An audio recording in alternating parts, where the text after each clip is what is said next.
All right, hello everybody, and welcome to Geopolitical Trends, where truth matters. Very excited to be with you because I have an interesting topic, something I talked about 3 years ago. I wrote about it, I talked about it, and now I'm seeing the reality of it emerging to the surface. So, and this one has to do with geopolitical competition in none other than Africa. So, but specifically, I will be talking about Russia moving its base, naval base that is, from Tartus into Libya. Why Libya? Very, very, very, very strategic move, an interesting one, and that's what I'm going to be providing you my own analysis in this live stream. So. Just prepare. If you have any questions, I'll be answered. I will be happy to answer them for you. If you have super sticker questions, but also if this is your first time here, please remember to subscribe to this channel. And remember, guys, you're supposed to help me out to reach 100,000 by the end of this year. We are on December 16th. We got only 2 weeks and a half. So I will be gladly grateful to you if you can help me out reach that target number. So all right, before I'll do any of this, I need to share some housekeeping stuff with you. First of all, I want to say thank you for your comments regarding the survey that I asked you whether you want a soundtrack music in the background when I do recorded videos. 70% of you say no. And I'm glad I asked your opinion, because your opinion matters to me.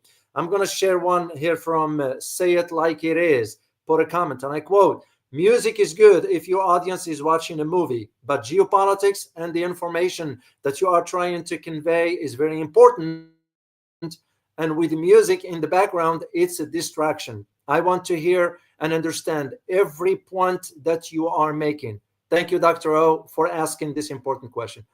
I really appreciate your feedback. Another one quickly here, guys, from Kitten Lang 333. "When speech is the focus, music is distraction. And Dr. O, your charisma is music enough." Thank you so much for that.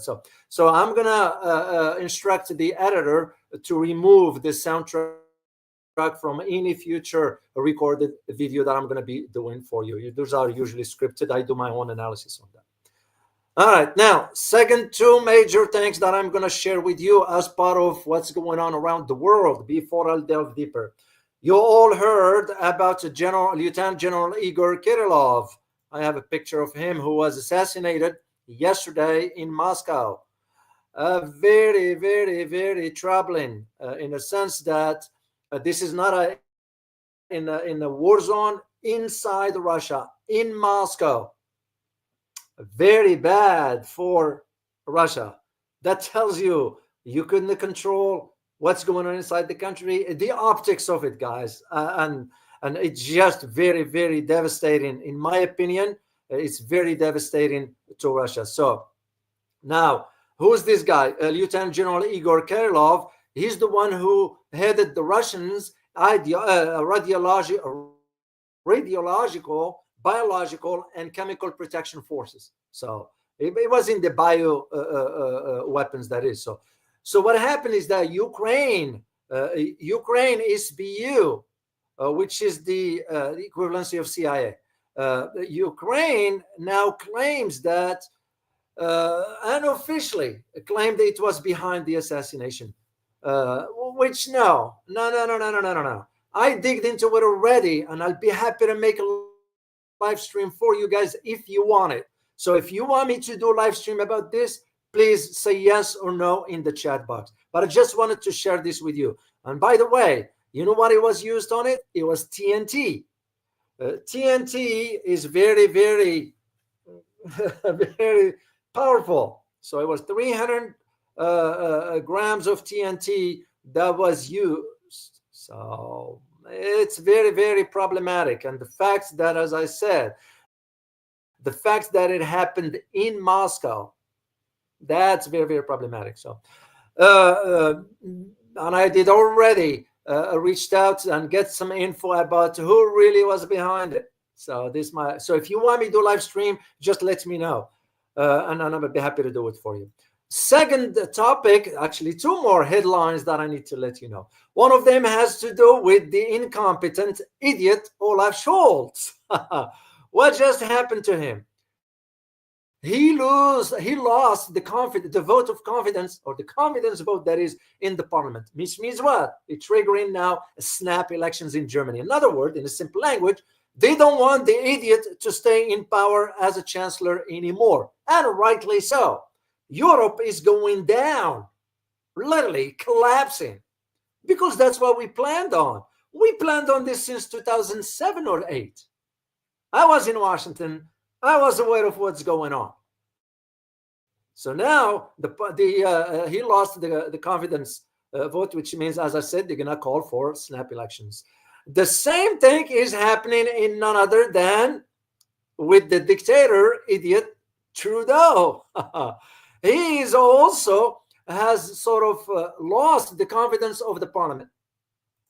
So Canada is collapsing. Same with Germany, same with UK, France, Italy. You guys get the idea. So I am going to be doing some analysis for you about these two countries separately, and I'll record it and share it with you when we go there. I just wanted to share this with you ahead of time because I am going to be taking off for about a week, so you won't see me online for a while. And I wanted to do this for you guys before I take off for that week. So anyway, let me take a look at well, first of all, let me see our community here, because I always like to say hi. Angie, good to see you as always. Philip or Felipe, good to see you. Mr. Amhara, good to see you, and thank you for your comments. I'm going to share it with the community later on.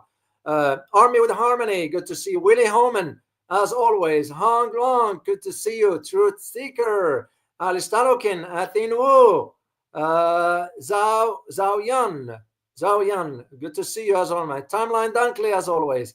Francis Tango, here you are. Kenneth Joseph, good to see you. And who else here? Our community as always. Once again, guys, if this is your first time here, please make sure to subscribe to my channel here and hit that notification button so you'll be notified every time I either do live or release a new video.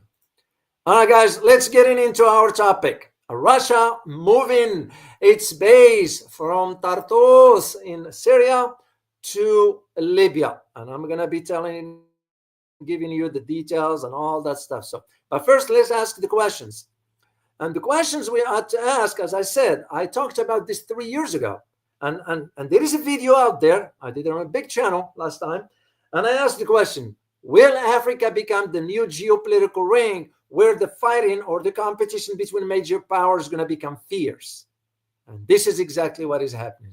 So here are the question for you guys here, guys. Why relocate to Libya?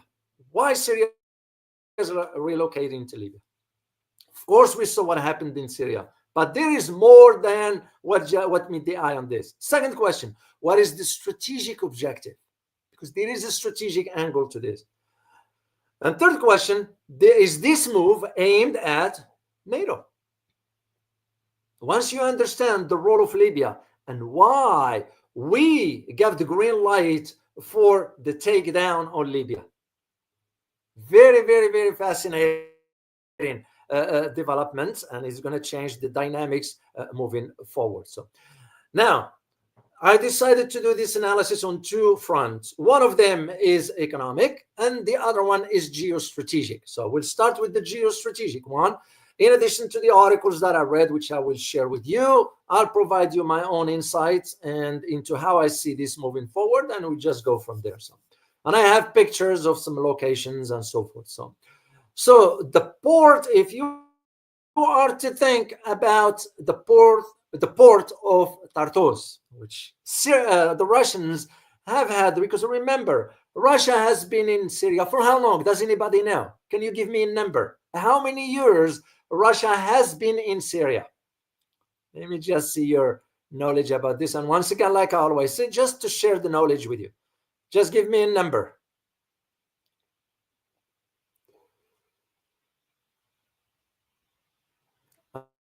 And I can tell you here, oh, Hank, you're close, 55. You're close. It was about 50 years they have been there. So it gives you an idea of the ties between Russia, Soviet Union back in USSR, and the Syrian regime. So, but we're not going to go back then. We're going to go into, let's say, just 2015. Why 2015? Because that was the turning point when the Russia got involved directly and helped Assad to stay in power at that time. So in 2015, Russia got involved directly into the Syrian war. So, and that's why sort of the Syrians in return went ahead and granted the Russians the right to use the port of Tartus, which, as I said, was even before that for about 49 to 50 years. FYI, the port of Tartus is the second largest port after Latakia. So makes more sense for Russia to have a naval base there because it's considered what?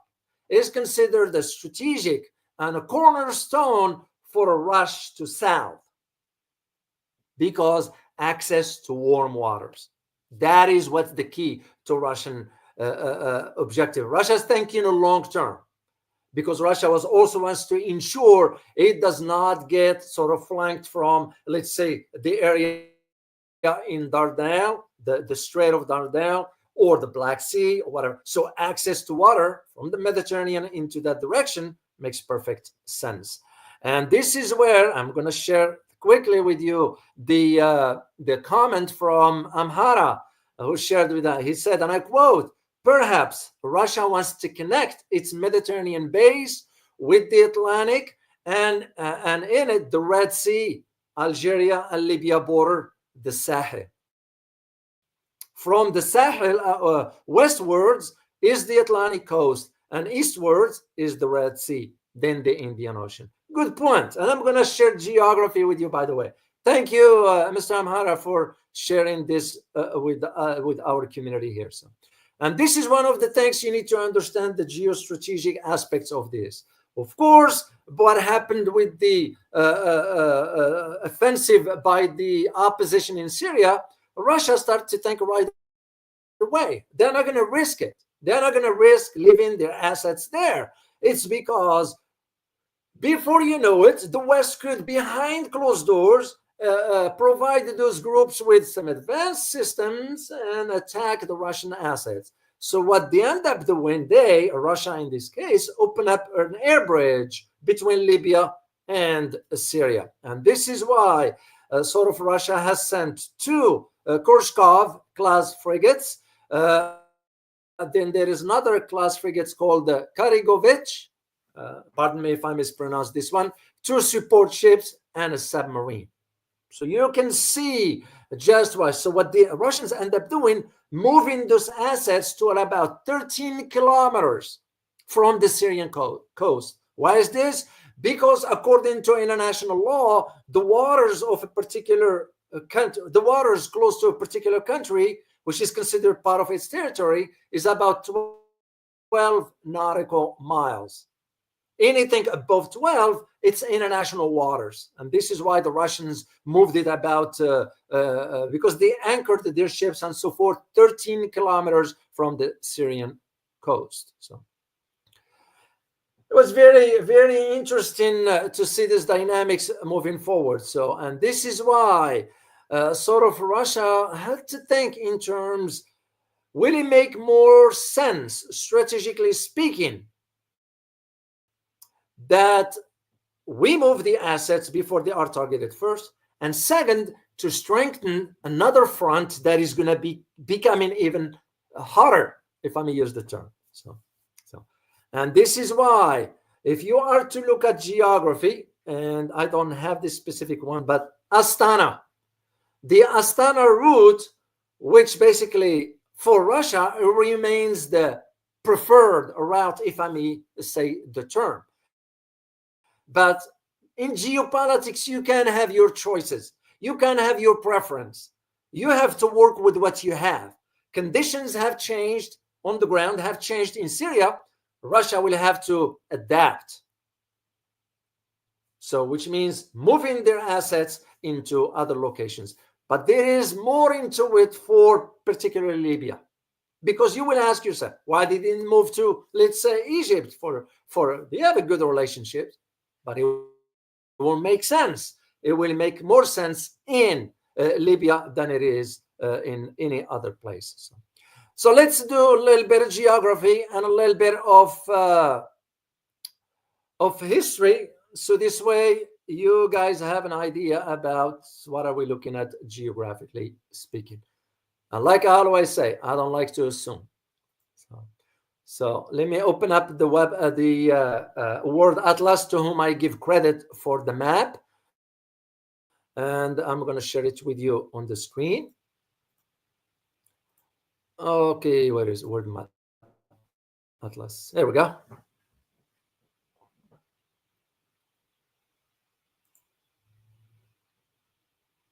No, it takes a while for it to upload here. But I'm going to go ahead and move on. The map will show up here soon. So where is Libya located? Okay, why it's not sharing here? Add to stage. Okay. There we go. Sometimes it just takes a while. So this is Libya. So where is Libya located? Libya is located in called the Maghreb region of North Africa. It is bordered by 5 countries. Those are Egypt, Sudan, Chad, Niger, Algeria, and Tunisia to the east, southeast, south, southwest, west, and northwest, respectively, meaning in that order. Once again, but think about the strategic importance of these guys. Egypt, Sudan, Chad, Niger, Algeria, and Tunisia. So Libya has a coastline on the Mediterranean Sea to the north. Libya is also located in the northern and eastern hemispheres of the earth. Very, very, very strategic location when you consider how the country, where the country is. And I'm going to share a map that I saved way back. For some odd reason, I decided to save this map. I said to myself, this might come handy one day. And here it is. I'm going to show you a map of the Sahel region. And here's where Libya is. And again, think like an analyst. Why Libya, but not, let's say, Algeria, not Egypt, not Morocco, not, of course, Morocco will not, because Morocco and Russia are not, they do have friendly relations, but that's where it ends. Which, by the way, for Morocco is getting even worse now, given that the possibility of Russia might expand its presence in Algeria is going to put now Morocco on a high alert, given the tensions that exist between Morocco and Algeria regarding the desert, the Sahara area that is.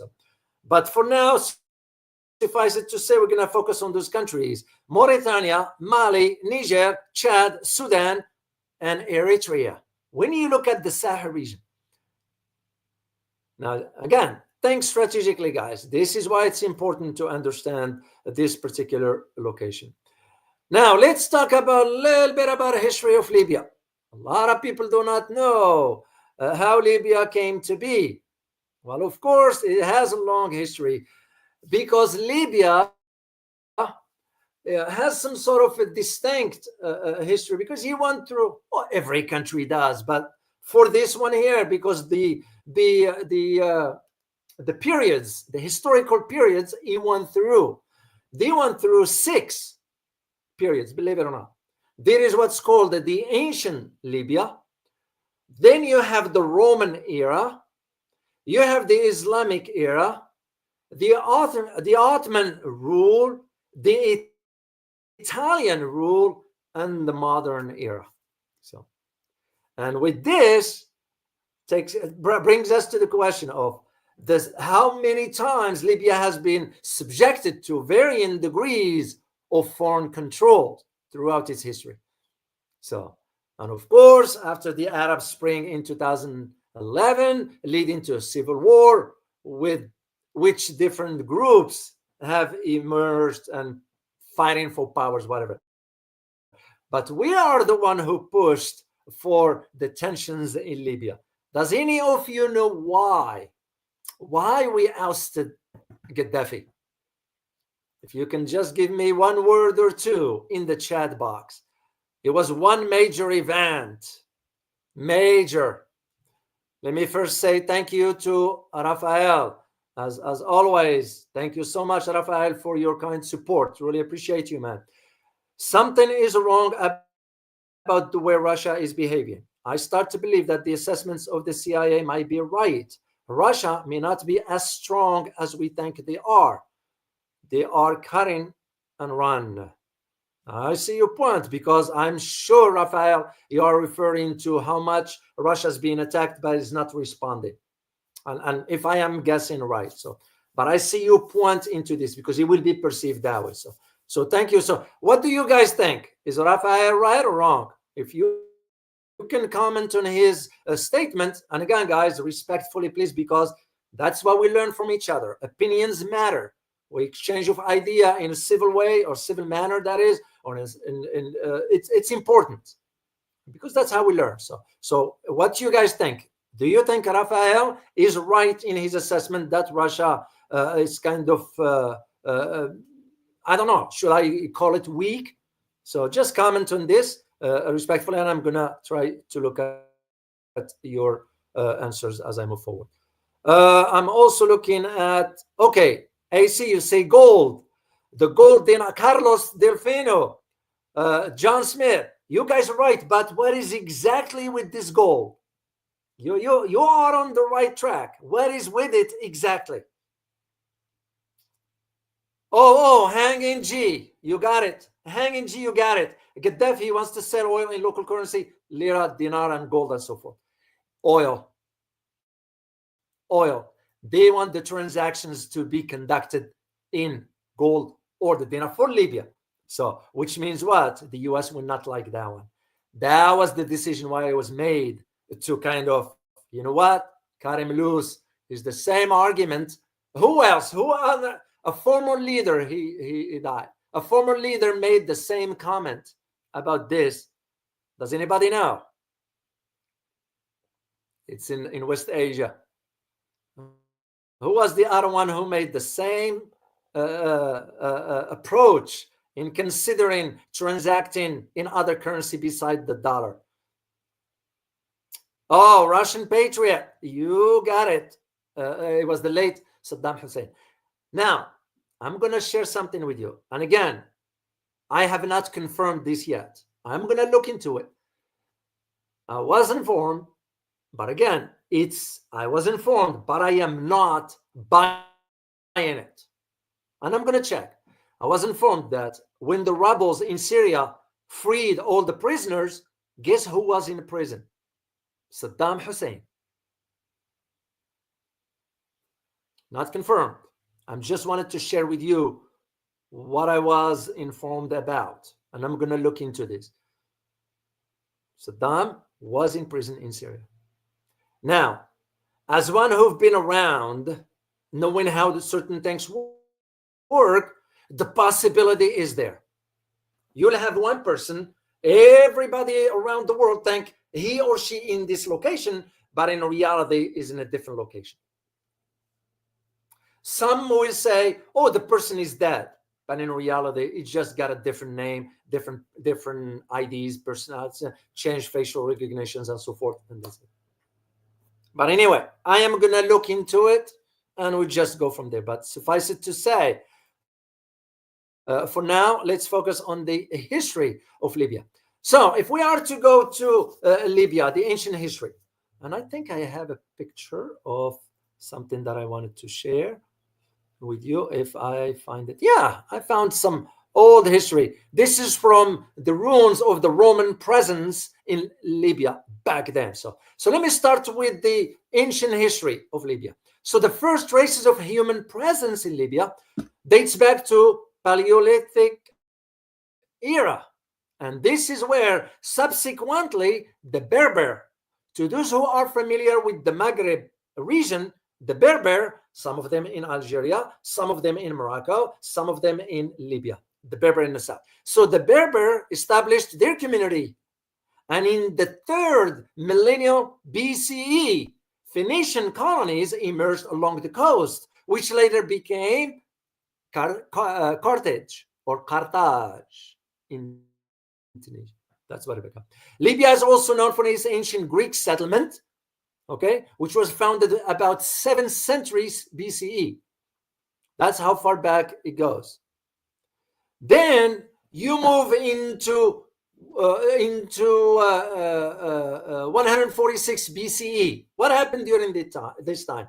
Libya came under Roman control. This is where you see on your screen the ruins of the Roman presence there. So the Roman control, after the fall of the Carthage, the Romans developed infrastructure, including roads, okay, and brought their cultural and social tradition. And during this period, Libya became an important grain supplier to Rome. Move forward to medieval period, which is basically after the fall of the Roman Empire. And I have a picture here, guys. I want to show it to you. After the fall of the Roman Empire, Libya fell under the rules of various conquerors, including Byzantines and Arabs. And in 7th century, you all know what happened in 7th century, right? In 7th century, Arab forces conquered Libya, leading to the spread of Islam and Arab culture. And this period led the foundation of the formation of Libyan identity. Fast forward to the 11th century, Libya became part of the Arab Caliphate, and later came under the control of various dynasties, including the Fatimids and the Ayyubids. During this time, the country experienced some sort of economic and cultural flourishing. And that's when this encouragement sort of encouraged certain developments to move from Tripoli to Benghazi and vice versa. And those were the cities where they evolved because of these developments. So Benghazi, which is a big city, you all remember what took place in Benghazi.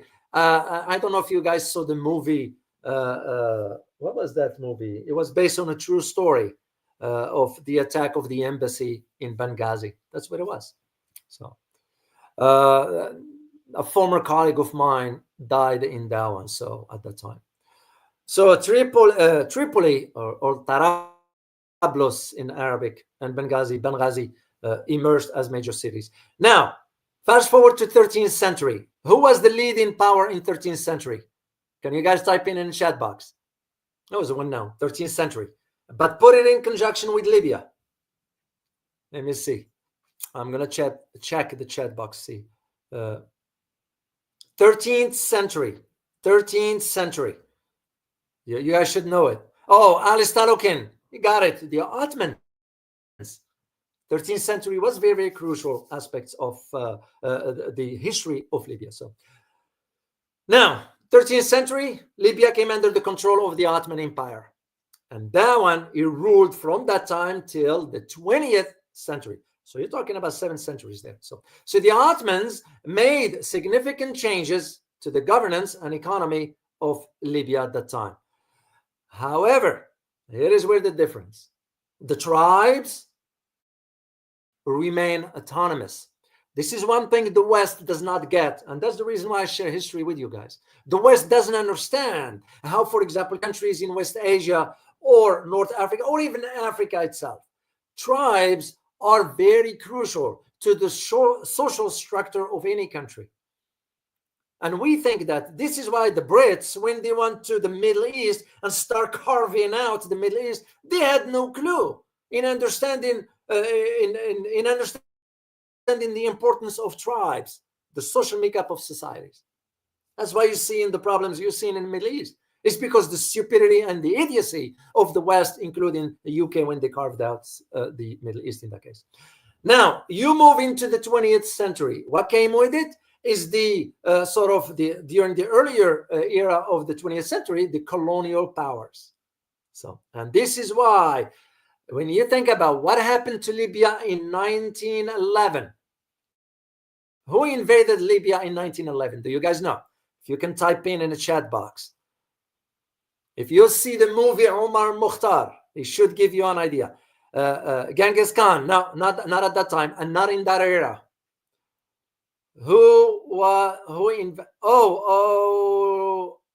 I saw it here, but it moved on me. I saw the name. Nimba.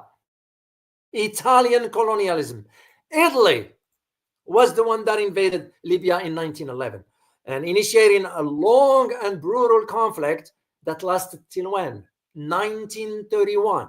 This is, if you get a chance, guys, to watch history, go look for a movie called Omar Mukhtar. He was a fighter in Libya. He's the one who drove the Italians out. So the Italian authority pursued a policy of colonization, the same that France did in other Algeria and Morocco, in addition to the Sahel region, the same way Germany did way in Central Africa, the same way the Dutch did, okay? Portuguese back then, that's what they did. So they pursued, Italians in this case, pursued that colonialization era that included the repressions of the local population and the destruction of the traditional power structure. This is why, if you want to destroy a society, break down its traditional foundation. It's not about wars, it's not about weapons, it's the foundation of what a society stands for. Take that down and you see the society collapse. That's what the Italians were trying to do. And this takes us to World War II. So this is why World War II, Libya became a battleground between occupying Italians and the Allies. You all remember Mussolini at that time. So in 1943, Libya was liberated from the Italian control. And the country was governed by, who governed the country after it was liberated from the Italians? Do you guys know? Does anybody know? And I'm going to, it was another colonial power that took over.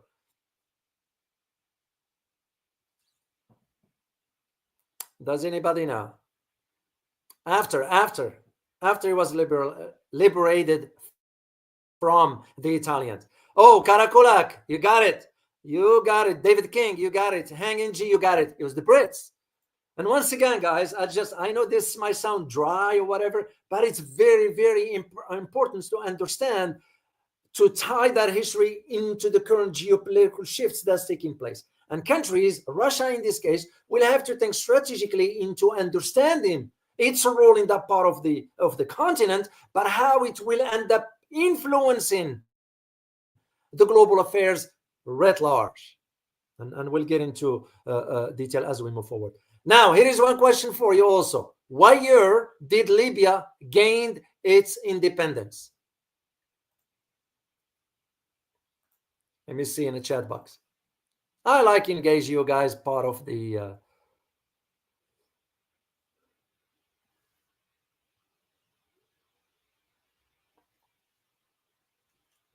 let me see. Yeah, what year? Francis Tango? No, before that.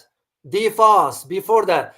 David Nimba Fashion, you got it. 1951 was December, as a matter of fact, December 24, 1951. That's when it became independent. And also, right after that, they joined the Arab states to obtain independence after World War II.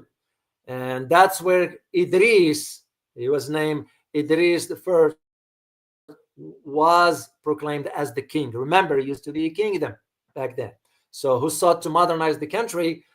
However, what happened in 1969?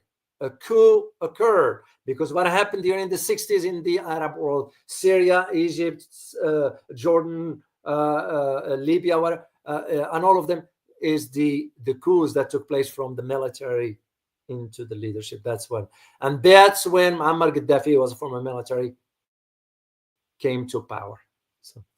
So, and you all know what happened. Civil war started in 2011, and you all know the rest. I'm not going to detail this. I will provide you the link to all this one later on as we move forward. So, Let me say thank you to Fred Ball. Thank you very much for your super sticker you wrote. Thanks for your analysis. I agree with most of your content respectfully, except I think that China is too passive militarily to help Iran, for example. I appreciate your opinion, and I see your point also, because China also will have to be very calculating as far as its strategy. It's because no country, no matter what, no country wants to drag itself into a war. I mean, I'll give you a quick example. Look at us. Do we go into a war? Or we go into a war by proxies? So I see your point, Fred, and I am glad you shared this one. What do you guys think of Fred comments? You can comment on his, respectfully, of course, and that's how we further the conversation. So thank you very much, Fred. Appreciate you.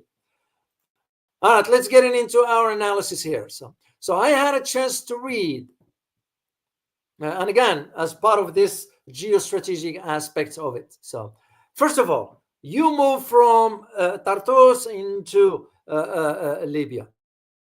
Well, because Libya is thinking, Russia is thinking strategically in this case. And I'm going to share some pictures that I have. This is why Russians will have to move their assets into this. Why? Because the Russians are also considering the possibility that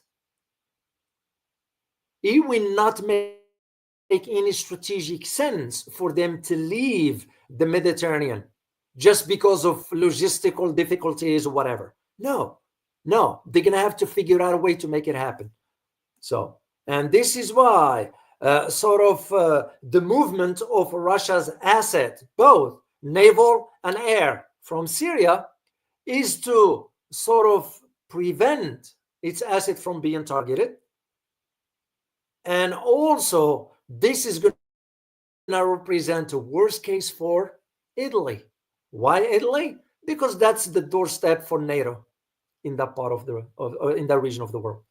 So, and this is why you have to consider the possibilities of this. There was a great article by Professor Miral Sabri al-Ashri. I have a picture. I looked her up and I read some of her work. Here's her picture here. She's a professor, I believe, in the University of Sheffield. So I couldn't agree more with her. So now, when you think the current base in Libya, which is called Al-Qardabiya base, which is now currently is undergoing some extensive renovations. And when we say extensive renovations, what are we talking about?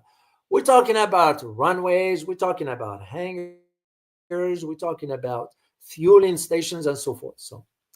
And why is this? It's because this will reinforce the already forces present there. Now, here is the thing that has not been disclosed openly. The Russians have the presence of, you'll remember, what was that group? Wagner. The group Wagner. They have about between between the ones I got, between 2,500 to 5,000 personnel in Libya. That's not a coincidence. So, because you think about strategically, and this is why we're talking about the geostrategic aspects of it. If you are a head of state, you're going to have to think about how you're going to expand, and not only expand, but also strengthen your defensive capabilities. Like I said at the beginning, Africa is turning into a geopolitical ring, which is going to be seeing the competition getting even fierce between major players. Who are the major players? You got only three. Can you guys name those three? Who are those three major players? Let me just see in the chat box. Yeah, only three.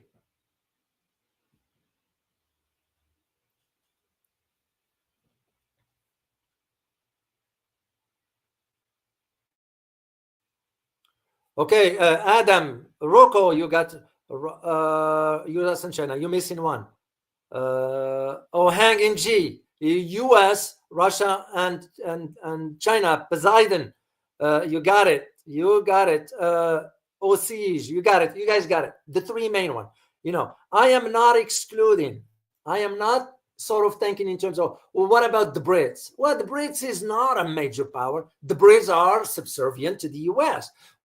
What about France? France is not a major power. The France is subservient to the US. Who else? Italy, Spain, who else? Canada, they all are subservient to the US. So when you think about the major, you got the three, US, Russia, and China for that matter. And this is where Russians thinking in terms of we need not only expand, but also strengthen our capabilities when it comes down to defensive areas.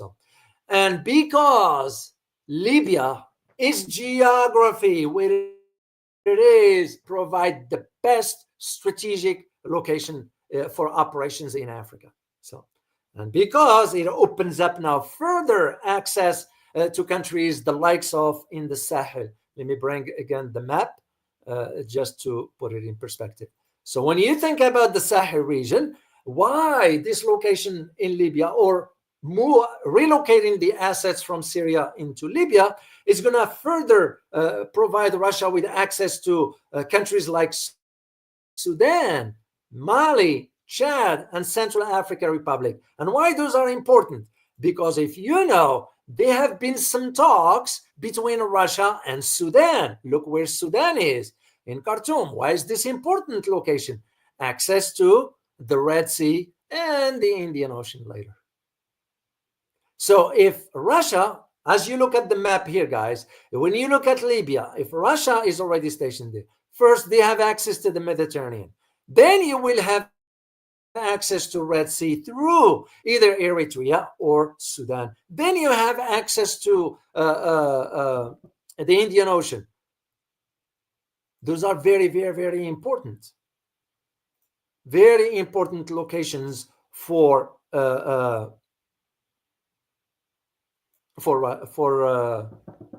Russia.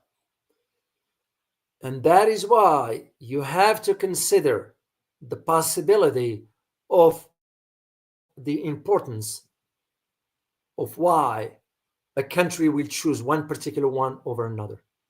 Mind you, if you think about on the western side of Libya, Algeria and Morocco and all that, you all know the tensions that exist between Morocco and Algeria. So China is betting it's hedging its bet that the possibility, and I say word in quote, the possibility of a confrontation between Morocco and Algeria, the possibility is there at some point, because you already saw the tensions now that exist between Algeria and France. France now is courting certain countries in Africa to woo them back to allow France to exist, because that era is gone for France. So Russia is coming in because of the access to this region. And what these regions share in common, they all of them kicked France out, asked the US to leave, and they put an alliance between the three, Mali, Niger, and Burkina Faso. The three of them put an alliance, and it's going to go into security soon. And this is where Russia comes in. China comes in infrastructure. Russia comes in the military. And because those countries in the Sahel region have access to natural resources, including uranium, iron ore, oil, you got it, gold, and so forth.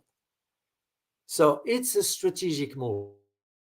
And when you look at the map, once again, when you look at where Sudan is, when you look at where Eritrea is, why do you think BRICS admitted Eritrea into this? Why do you think Russia was discussing with Sudan? And we are trying to prevent that from happening because they're going to have access to the Red Sea.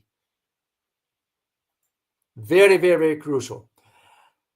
And this brings us to talk about one particular location also that is very, very important. Well, first of all, you have to understand the back in the 50s, when Libya and the former Soviet Union, USSR, sort of the latter established some military presence in 1955, all the way back then.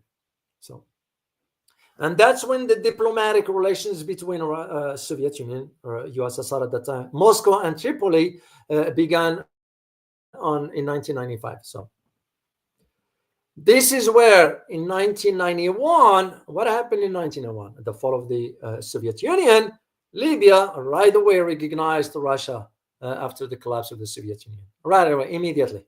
So because they didn't want to sort of waste time into all this. And that is the importance of understanding why that part of Africa will make perfect sense. Now, I asked you a question at the beginning. Is this aimed at NATO? Makes perfect sense. Why is this? I am going to show you the map once again. And why am I showing you the map? Because I want you to look at west here in Mauritania. I know you can't see my cursor. I'm pointing at it. Look at where the Atlantic Ocean, look at where Mauritania is. What did NATO end up doing there? Was establishing some security training for Mauritanian forces. Why the heck NATO is going to Mauritania for? You got my point. It's because one way or another, the West does not want to lose Africa permanently. This is why Biden, they went to Africa for his last trip. He went to none other than Angola. What the heck would you go to Angola for? You don't even know what part of the world you're in. So it's only to tell you strategically that what the US is hoping for is to maintain some presence of sort, some influence of sort, but it's not going to work. Because Africa is seeing where, for example, when it goes with China, the developments, when it goes with Russia, is military training and strength. But those countries are not taking advantage of their resources. And mind you, Russia is not dumb. Russia also has to think about its own strategic aspects of it. Strategic interest, I'm sorry. And this one takes me to talk about the economic aspects of it. Why the economic aspects of it is because I had one picture of Dardanelles. I don't know how many of you are familiar with Dardanelles. I thought I had a picture. Yeah, I do. Picture right here. Dardanelles, very, very crucial. Why is that important? This is why Russia is also aiming at. Having presence in the Mediterranean gives it at least access to the Dardanelles Strait, because that one goes into the Black Sea. You all know the Russian fleet in the Black Sea. They won't want to be encircled by hostile forces from either through Aegean Sea or Dardanelles or Marmara in that case. Why?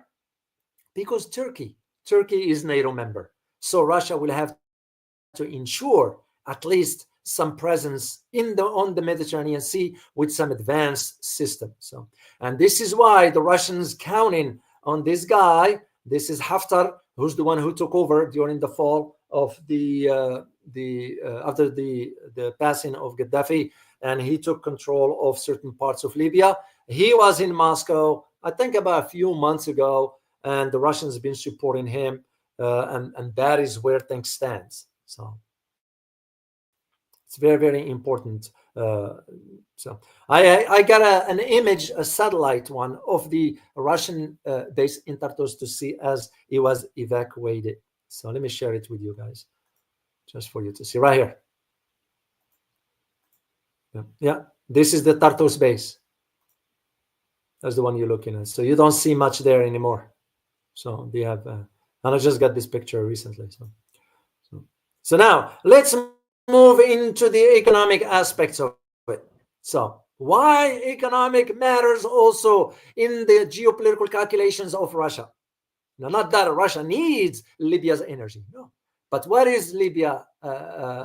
Libya is a member of which organization regarding oil? Once again, just to have you part of the conversation, guys. I just want you to be part of the conversation. So, OPEC, Ali Stalokin, you got it. OPEC, the oil producing producing, exporting countries. Well, Libya joined in 1962. That's when it became part of it. So, and of course, let me show you a picture of OPEC.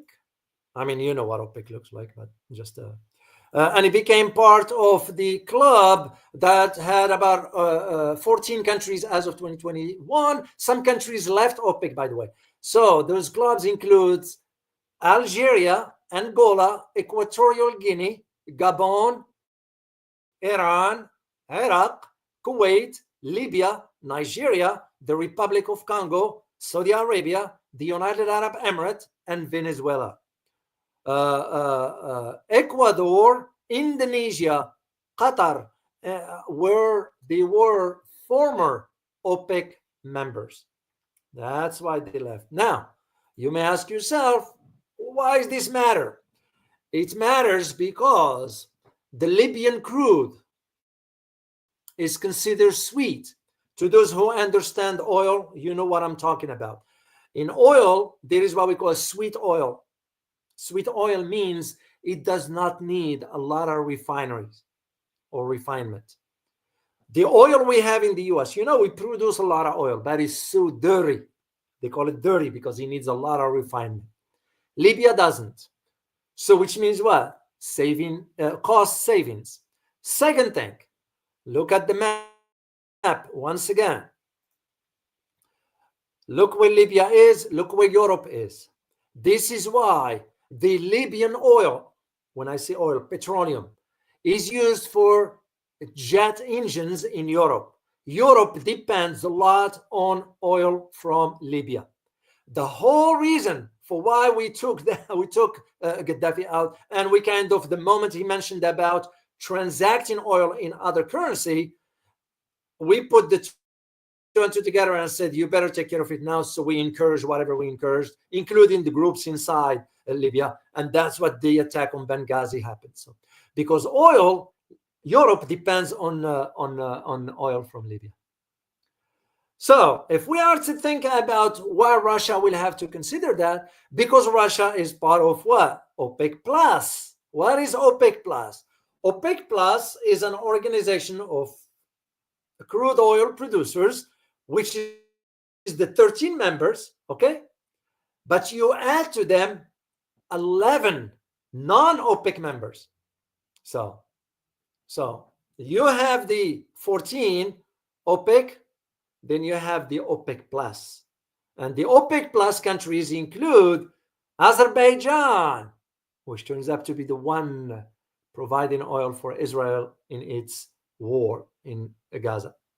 Then you have Bahrain, Brunei, Kazakhstan, Malaysia, Mexico, Oman, Russia, of course, South Sudan, and Sudan.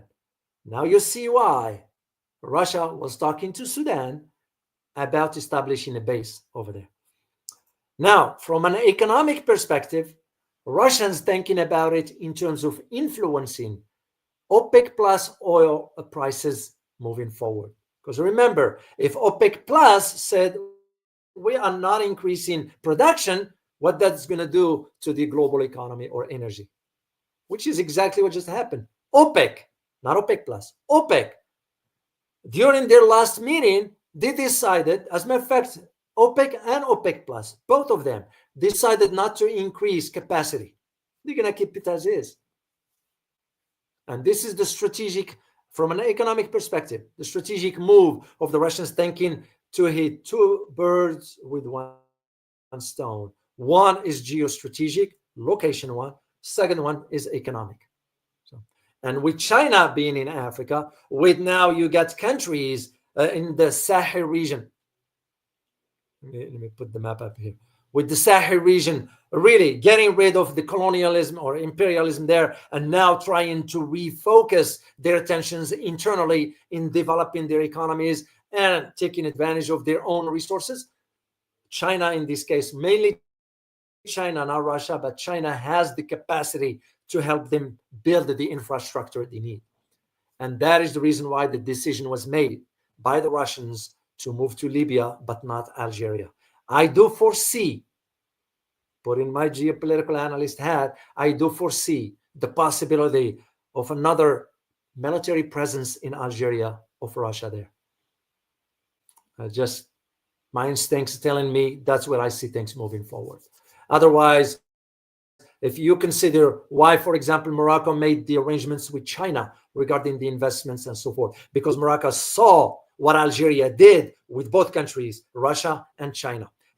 Tunisia, what it did with China. Egypt, what it did with both China and Russia. China in joining Russia and China in BRICS, but also in cutting two deals, one with China and one with Russia. In Russia, with the Russian was about the military, with China was about economics, because Egypt is in a hole, economically speaking, with massive debt.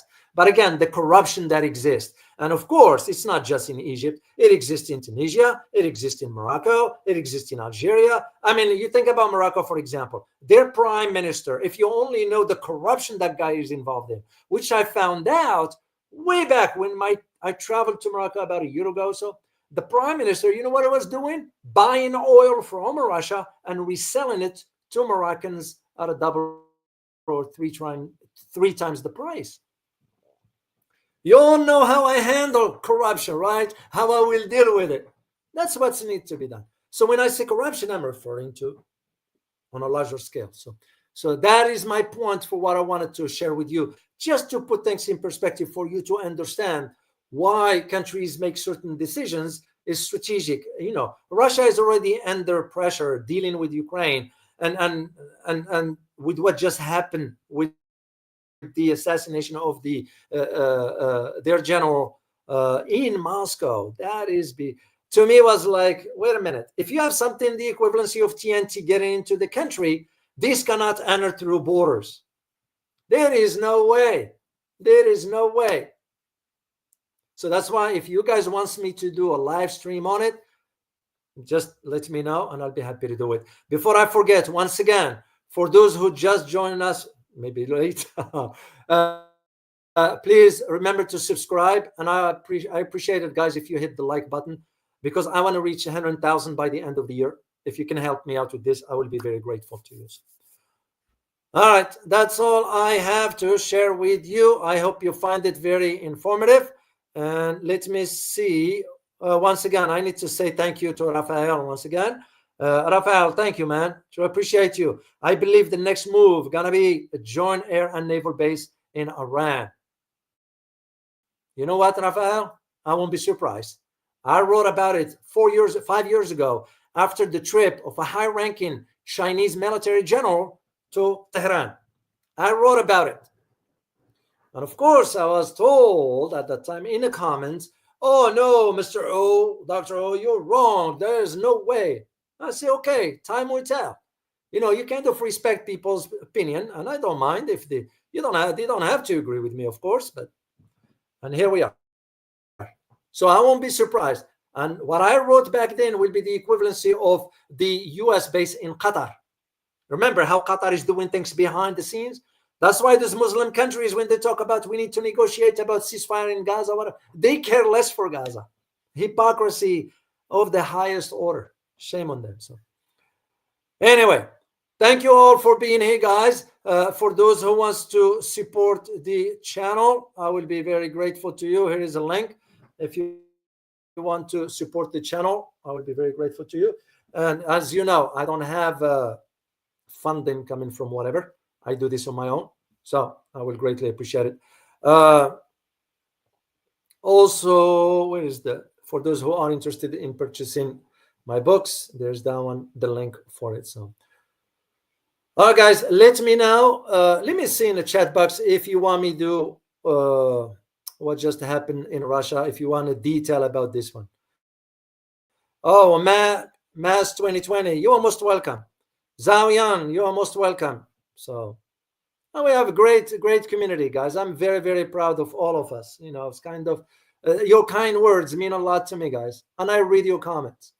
Sometimes a kind word can go a long way. Really, I mean it. So thank you very much, Zhao. Thank you so much. Really appreciate you. So all of you. So anyway, I'm gonna do a survey for you guys, and see which topic you would like me. I'm gonna do recorded for Canada and Germany, but for Russia, if you want a live stream, I will be happy to do it. So, indeed, Ivana, I agree with you. It is a great chat group here, very respectful, very engaging intellectually, and that's what this is all about. So, and we look after each other. I can watch everything like a cop here. It ain't my job to do that, and I don't want to do that, because we trust the community here, and they will be able to, if they notice anything offline of whatever, they'll say something, and I see a comment. So we have a wonderful community. I'm very grateful to have them here. So all right, guys. As I mentioned, I am gonna do as many videos because I'm gonna take off for about a week, and I'll put the survey for you this afternoon, and we go from there. Greatly appreciate you being here, and as always, remember, geopolitics impacts your daily life in more ways than one. Till next time, guys. Bye-bye.